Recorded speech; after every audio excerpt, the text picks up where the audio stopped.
Bonjour à tous. Alors, aujourd'hui, je me suis remis dans un décor apparemment qui vous a beaucoup plu. Et j'ai choisi de vous parler du livre de Don Miguel Ruiz, Les 4 accords Toltec.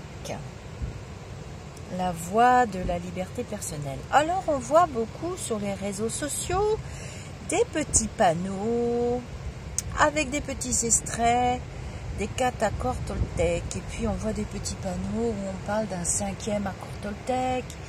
Et puis, d'autres petits panneaux où on parle d'un 6e. Enfin, bref. Dans le livre de Don Miguel Ruiz, il y a 4 accords Toltec. Je vais vous lire la préface du livre et puis quelques extraits qui m'ont beaucoup plu. Et puis je vous lirai aussi de temps en temps d'autres extraits des 4 accords Toltec qui sont un merveilleux moyen pour moi de développement personnel, de liberté de votre pensée ou de dompter une nouvelle façon de penser, puisque nous sommes quand même conditionnés dès notre jeune âge pour penser et pour agir en société, notamment d'une certaine façon. Ce qui fait qu'à force, ça devient une habitude et quelquefois, on ne sait plus très bien où on en est à un certain moment dans nos vies. Et la pensée positive ne fait pas tellement partie de la langue française, il faut bien le reconnaître. Notre langue est pétrie de négation et de termes parfois très compliqués. D'ailleurs, pour les personnes qui viennent de l'étranger, je parle avec beaucoup de personnes sur cette planète et ils me disent « mais c'est dingue Lisa, parce que vous avez des expressions dans la langue française qui sont complètement... on ne comprend pas, nous les personnes, souvent les personnes d'origine étrangère qui ont des langues assez simples. Par exemple, moi je m'entends des fois dire oh là là, c'est affreusement beau. Ben, comment ça peut être affreusement et beau? Bon, vous allez voir. Et c'est pas mal comme livre à lire et à relire. Donc je vous lis. Je vous fais le petit instant de lecture. J'espère qu'on m'entendra bien parce qu'avec le fracas de l'océan, c'est encore pas gagné. Les 4 accords Toltec, la voie de la liberté personnelle. À chaque fois que vous le lisez, ce n'est pas le livre qui a changé, mais vous. Castaneda a fait découvrir au grand public les enseignements des chamans mexicains, qui ont pour origine la tradition toltec, gardienne des connaissances de Quetzalcoatl, le serpent à plumes. Dans ce livre, Don Miguel révèle la source des croyances limitatrices qui nous privent de joie et créent des souffrances inutiles. Il montre en des termes très simples comment on peut se libérer du conditionnement collectif, le rêve de la planète basé sur la peur, afin de retrouver la dimension d'amour inconditionnel qui est à notre origine et constitue le fondement des enseignements Toltec. Les 4 accords Toltec proposent un puissant code de conduite capable de transformer rapidement notre vie en une expérience de liberté, de vrai bonheur et d'amour. Le monde fascinant de la connaissance véritable et incarnée est enfin à la portée de chacun. Alors il y a des petites signatures, notamment de Deepak Chopra, pour ceux qui connaissent. Le livre de Don Miguel Ruiz trace un chemin vers l'illumination et la liberté. Ruiz distille la sagesse essentielle des Toltecs, exprimant avec clarté et de façon impeccable ce que signifie vivre comme des guerriers pacifiques. De Dan Millán, auteur des guerriers pacifiques. Don Miguel Ruiz, bien que né et élevé au Mexique par une mère curandera, guérisseuse, et un grand-père nagual chaman, choisit de faire des études de médecine et de devenir chirurgien. Une rencontre avec la mort, NDE. Donc NDE, c'est l'acronyme qui veut dire Near Death Experience. Au début, c'est une mort, l'approche de la mort imminente. Pour ceux qui ne connaissent pas ce terme, c'est-à-dire qu'il est mort pendant quelques secondes, je simplifie évidemment, ne m'en veuillez pas, pour ceux qui sont plus avertis. Et finalement, un aller-retour avec l'au-delà.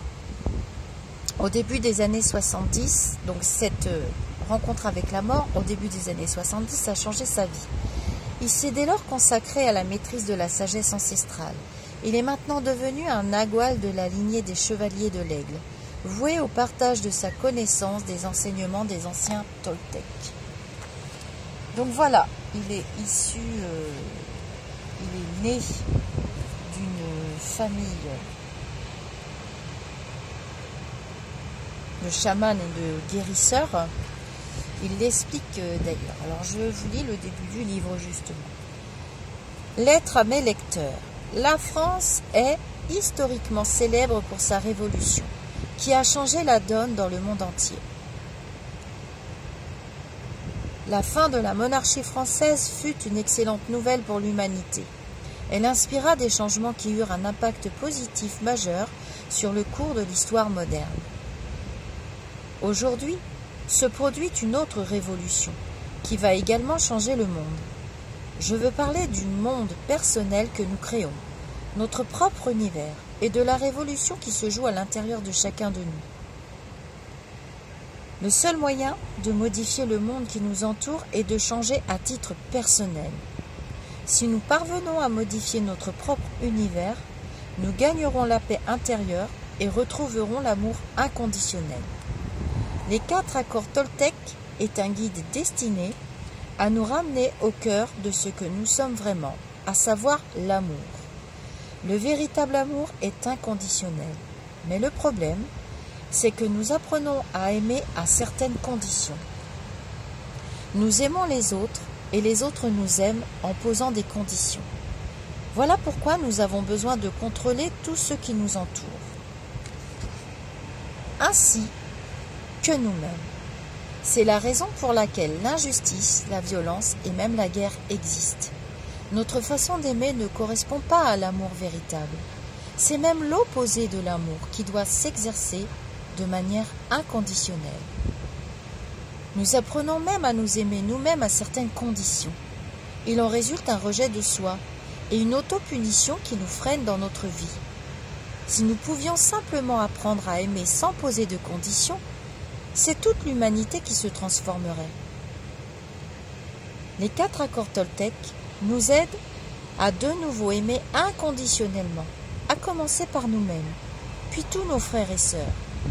Si vous savez respecter votre parole, si vous ne supposez jamais, si vous ne vous sentez jamais visé, si vous ne faites pas de suppositions, et si vous faites toujours de votre mieux, vous allez transformer votre univers personnel et commencer à vous aimer de manière inconditionnelle. Il sera ensuite plus facile d'aimer les autres sans poser de conditions. Vous serez plus heureux et votre entourage en tirera également profit. Vos efforts toucheront le monde, car lorsque vous êtes heureux, les personnes qui vous côtoient sont également heureuses, et cela les incite à modifier à leur tour leur propre univers. Lorsque l'ouvrage des 4 accords Toltec est paru en 1997, j'étais persuadée que les principes qu'il présentait changeraient la vie de tous ceux qui le liraient. Aujourd'hui, je constate avec un immense plaisir l'impact qu'il a eu sur des individus du monde entier. Je suis ravie de voir qu'il les aide à mener leur propre révolution en retrouvant et en exprimant un amour inconditionnel. Continuez donc de lire et de mettre en pratique les principes figurant dans les 4 accords Toltec. À chaque fois que vous le lisez, c'est comme si vous lisiez un nouvel ouvrage, sauf que ce n'est pas le livre qui a changé, mais celui qui le lit, à savoir vous. Merci de m'aider à changer le monde, avec tout mon amour et ma gratitude. Don Miguel Ruiz, 3 novembre 2015. Alors après, il y a la préface d'une amie Et après, il y a le livre qui commence. Alors moi, j'ai adoré ce livre, évidemment. À lire et à relire, comme il le décrit très très bien. C'est-à-dire que c'est pas les lignes qui changent, hein, j'en doute énormément. Mais c'est vrai que je dis souvent à mes amis, aux personnes que je rencontre, à mes consultants, mes consultantes, que on ne peut pas changer les autres, mais on peut changer soi-même. Voilà.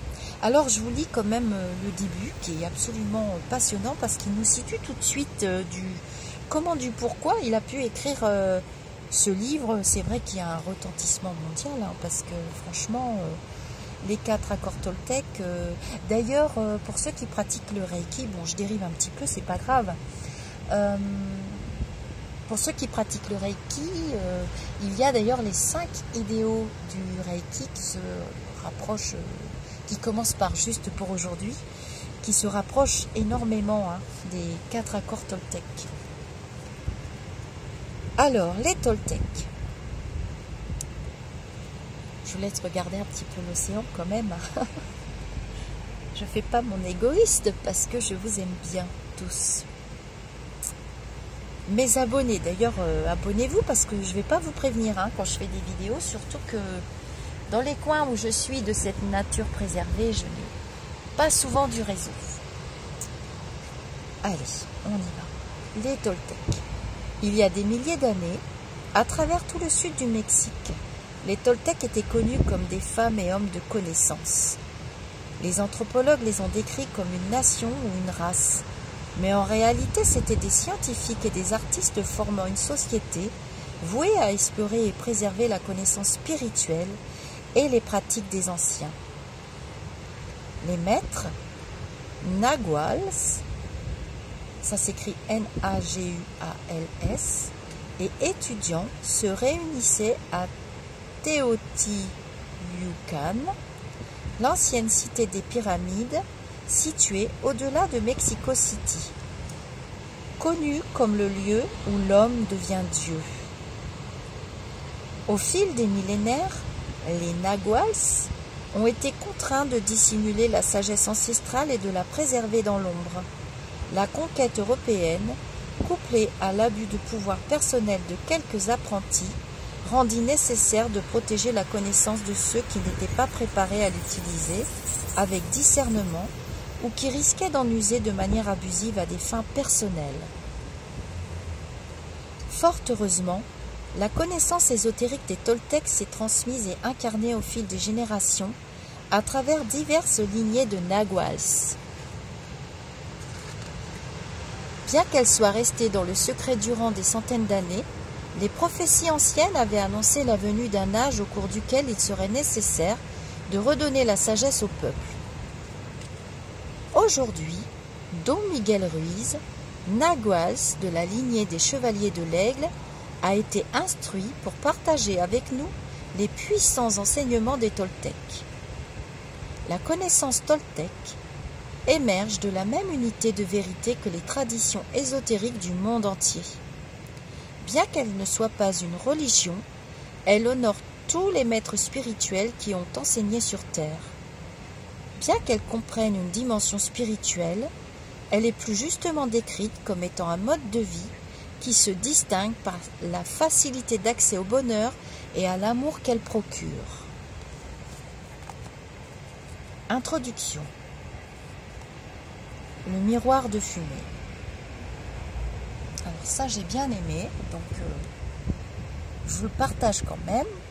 J'en ferai plusieurs des vidéos, hein, avec chaque accord Toltec. Il y en a 4 dans ce livre, donc je ferai plusieurs vidéos. Mais il faut bien les lire et bien les relire pour bien les comprendre, pour pouvoir bien les mettre en vidéo. C'est pas plus difficile que ça. Bon, vous avez l'océan pour patienter, hein, donc, bon. C'est une lecture qui est quand même assez pointue. Le miroir de fumée. Il y a 3000 ans vivait un être humain comme vous et moi, habitant près d'une ville entourée de montagnes. Cet humain étudiait pour devenir homme médecine et apprendre la connaissance de ses ancêtres. mais il n'était pas entièrement d'accord avec tout ce qu'il apprenait. Dans son cœur, il sentait qu'il devait exister quelque chose d'autre. Un jour, alors qu'il dormait dans une grotte, il rêva qu'il voyait son propre corps endormi. Il sortit de la grotte par une nuit de nouvelle lune. Le ciel était clair, et il pouvait voir des millions d'étoiles. Puis quelque chose se produisit en lui, qui transforma à jamais sa vie. Il regarda ses mains, sentit son corps, et entendit sa propre voix dire « Je suis fait de lumière, je suis constitué d'étoiles. » Il regarda à nouveau les étoiles et comprit que ce ne sont pas les étoiles qui créent la lumière, mais plutôt la lumière qui crée les étoiles. Tout est fait de lumière, se dit-il, et l'espace entre toutes choses n'est pas vide. Et il sut que tout ce qui existe n'est qu'un seul être vivant, et que la lumière est le messager de la vie, parce qu'elle est vivante et contient la totalité de l'information de vie. Puis il réalisa que bien qu'étant constitué d'étoiles, il n'était pas ces étoiles. « Je suis entre les étoiles, se dit-il. » Alors, il appela les étoiles le tonal, et la lumière entre les étoiles le nagual, et il sut que c'est la vie ou l'intention qui crée l'harmonie et l'espace entre les deux. Sans la vie, le tonal et le nagual ne pourraient exister. La vie est la force de l'absolu, du suprême, du créateur qui crée toutes choses. Voici ce qu'il découvrit. Tout ce qui existe est une manifestation de seul être vivant que l'on appelle Dieu, de ce seul être vivant que l'on appelle Dieu. Tout est Dieu, et il en conclut que la perception humaine n'est que la lumière percevant de la lumière. Il vit aussi que la matière est un miroir. Tout est un miroir réfléchissant la lumière, et créant des images de cette lumière, et que le monde de l'illusion, le rêve, n'est que de la fumée nous empêchant de voir qui nous sommes vraiment. Le vrai moi est pur amour, pure lumière, dit-il. Cette compréhension changea sa vie. Sachant qui il était vraiment, il regarda les autres êtres humains et le reste de la nature, et fut étonné de ce qu'il vit. Il se voyait lui-même en toutes choses, dans chaque être humain, chaque animal, chaque arbre, dans l'eau, dans la pluie, les nuages et la terre. Et il voyait que la vie unit le tonal et le nagual de différentes manières pour créer les milliards de manifestations de vie. Durant ces quelques instants, il comprit tout. Il était enthousiasmé et son cœur rempli de paix. Il était impatient de partager avec les siens ce qu'il avait découvert, mais aucun mot ne parvenait à l'expliquer. Il essaya d'en parler aux autres, mais ceux-ci ne comprenaient pas. Il voyait bien qu'il avait changé, que quelque chose de magnifique irradiait de ses yeux et de sa voix. Ils avaient aussi remarqué qu'il ne portait plus de jugement sur rien ni personne. Il n'était plus comme les autres. Il comprenait très bien chacun, mais personne ne pouvait le comprendre lui. Il croyait qu'il était une incarnation de Dieu. Il souriait lorsqu'il entendait cela et leur disait « C'est vrai, je suis Dieu, mais vous aussi vous êtes Dieu. Vous et moi sommes pareils. Nous sommes des images de lumière. Nous sommes Dieu. » Mais les gens ne le comprenaient pas toujours. Il avait découvert qu'il était un miroir pour les autres, dans lequel il pouvait se voir lui-même. Chacun est un miroir, se dit-il. Il se voyait en chacun, mais personne ne le voyait lui, comme soi-même. Et il réalisa que tous rêvaient, mais sans conscience, sans savoir vraiment qui ils étaient. Ils ne pouvaient le voir comme eux-mêmes parce qu'il y avait un mur de brouillard ou de fumée entre les miroirs. Et ce mur de brouillard provenait de leur interprétation des images de lumière, le rêve des humains. Puis il sut qu'il allait bientôt oublier tout ce qu'il avait appris. Il voulait se souvenir des visions qu'il avait eues. Aussi décida-t-il de s'appeler lui-même miroir de fumée, afin de toujours se rappeler que la matière est un miroir et que c'est la fumée entre les miroirs qui nous empêche de savoir qui nous sommes. Il dit « Je suis miroir de fumée, parce que je me vois en chacun de vous. Mais nous ne nous reconnaissons pas les uns les autres à cause de la fumée qu'il y a entre nous. Cette fumée est le rêve, et le miroir, c'est nous, le rêveur. »